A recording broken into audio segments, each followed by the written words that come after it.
Hi everybody, I would like to do a little preview this time. The camera is not out yet, or actually it's out but I haven't got it yet to try. What I would like to talk about, so it's going to be on paper basically, but I have my thoughts and I wanted to get them out to you as soon as possible. So the camera I would like to talk about is the new Fujifilm X100T, successor of the X100S and the X100. So the X100, when it came out, was a huge success because it was the first camera, more or less, that featured this retro kind of old film camera look. It was the poor man's Leica. It was titled in so many different ways, not all of them flattering, but in the end it was a very successful camera. It was the first in a long line of cameras of that sort that would feature a large sensor, a fixed lens, 35mm equivalent, and it had an APS-C size sensor. So it was one of the first cameras coming out where you would say, okay, it's a compact camera more or less that would give you the results that an entry-level or a mid-level DSLR would give you with that kind of sensor. Then the X100S came out, and it had some little improvements over the X100. But it had a new sensor. It had 16 instead of 12 megapixels. So there was a substantial change. Honestly, when I tried the X100S over the X100, I cannot say that I was blown away by the improvements. The quality was fantastic, but so it was for the X100. That's why in the end I didn't get the X100S. And then I also sold the X100 because I was going in another direction, and now the X100T was announced, and I was thinking, you know, I kind of liked that form factor, the way it handled. I like, for example, to have the possibility to access certain functions right from the outside. So these new cameras that have no or few buttons are not my kind of thing. But then I had a look at the specs of the camera, and let me just tell you summing it up, what got better in the X100T compared to the X100S. Some features in the viewfinder, that's actually their USP that they're giving for this camera, that you have this little picture-in-picture that shows you the focus when you manual focus. So that may be a helping thing, but it's not a revolution or anything, because basically, for example, if I take my Sony A7, I can set it that when I manually adjust the focus, it will increase the size of that part to facilitate the focusing, and so does my Lumix GM1 and a few others. So that honestly is not, it's an interesting thing to have it in the optical viewfinder because it's a new thing. It's this hybrid viewfinder philosophy that the X100 or X series has been featuring, but it's not a revolution. The parallax correction, when you focus it, it will adjust in real time, and before it would adjust when you, even though I don't really understand how that's different, but when you press the button, the shutter button, pre-press the shutter button, it would adjust the parallax, and then you would press it fully and take the shot. Another new feature is 3 stops of exposure compensation instead of 2. That's not a big thing in my perspective. You can, if you have to go so far off the metering of the camera, you may as well set it to manual and do whatever you want. 10 stops, 5 stops, 3 stops. It has interval shooting. That I don't know for sure whether it's also implemented in the new firmware update that will affect the X100S too.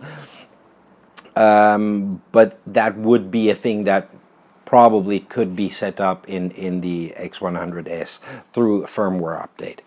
The LCD screen on the back is slightly larger, not much. And one thing that definitely is new is the camera has Wi-Fi capabilities.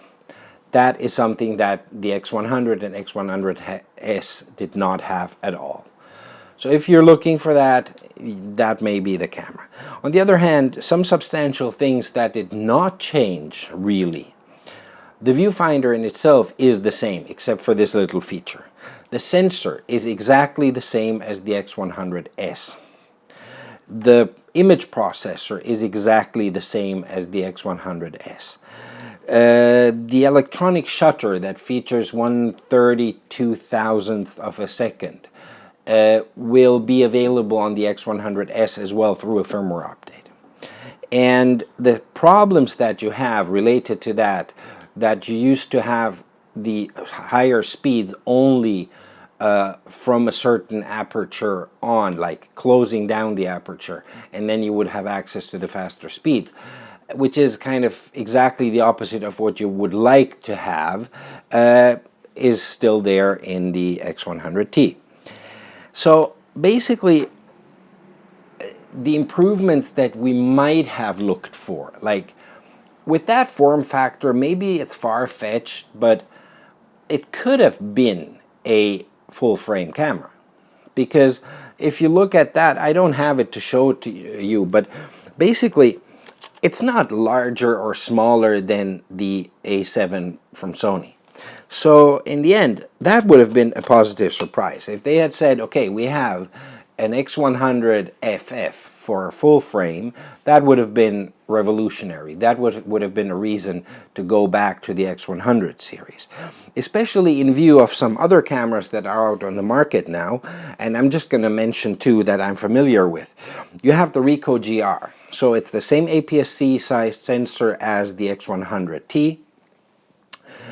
Same megapixel count, same sensor size for less than half the price, because the X100T is going to be I think $1,300, and I guess like 1,100 euros or something like that.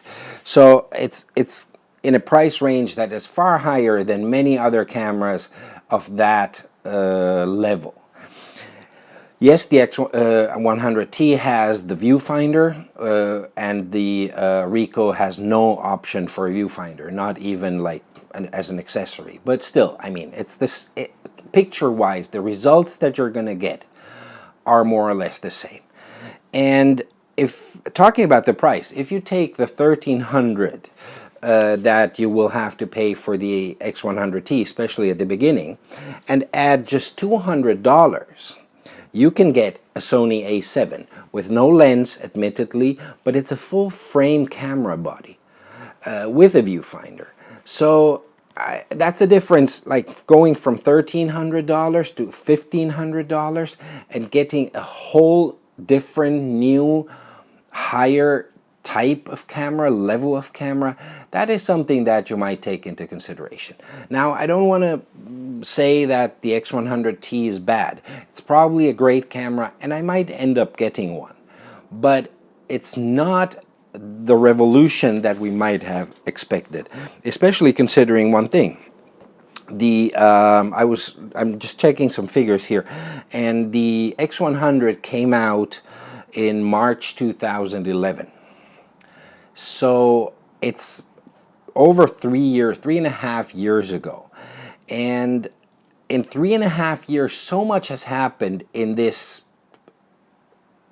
area of, or in this sort of camera market, that it looks like Fuji is like stuck somehow at what they had then, and they make slight improvements, but they're not really able to push through some real novelty, something that will make you say, okay, they're back on top of the market.